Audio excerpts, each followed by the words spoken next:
دومره ډیګریانې د سره دي، دومره سورس د سره دي، بیا سرکاري جاب ول نه کوي. تاسو ماشاءالله په خپل ویل چې په کار د چې مولیان دې طرف تراشي او تاسو شند تعلیم ځای مې په کې پی کې ډېر کم مولیانو سره چې دومره مشهور مې دومره تعلیم مو سره یې عصري. یاره جی ما دلته یو اداره پرایویټ جوین کړه د تجربې په تور باندې.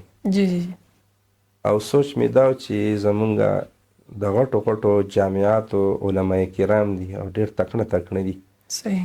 نو هغوی په ټي ټي او په 80 پوسټونو باندې ادارو کې دي او ډیوټیانې کوي.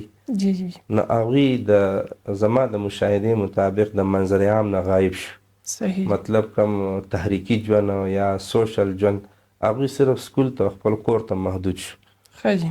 نو بیا ما یو کوشش وکړم، ما ولې زه د خپل ژوند ګورم، نو ما یو سکول جوین کړو ایز ا پرنسپل. نو په هغې کې ما وکتل نو کله به چې زه ماسپښین نه بعد رالم کور ته، چې کور ټکه ټوکه اکټیویټیز به نو زه هم د خپل ځان پورې محدود شو.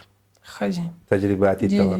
نو بس بیا ما دا سوچ بدل کړو چې یاره جاب اخیستل داسې دي چې خپل ژوند د ځان پورې محدود کول دي، صرف د خپل وجود له منډه ده او داسې نور اکټیویټیز کې به حصه یا اسلامیک دعوتي لحاظ یا نور. نو زه اوس الحمدلله آزاد یم او یو لنډ جواب ورکړم چې بس هغه ځان په جال کې ګیرول دي جاب اخیستل. زه داسې ګڼم ډېر زیات محدود کېدل دي. بل انسان اصل کې چې جاب ته ځي د شپې هم دا نیت چې سهار به زما په ټیم وده کېږي، مطالعه ټیم هم نه میلاویږي، بل چې راشي بیا ستړی.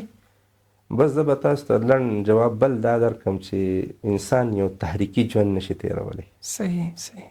تحریکي ژوند د جاب سره ممکن نه دی. ټیک ټیک.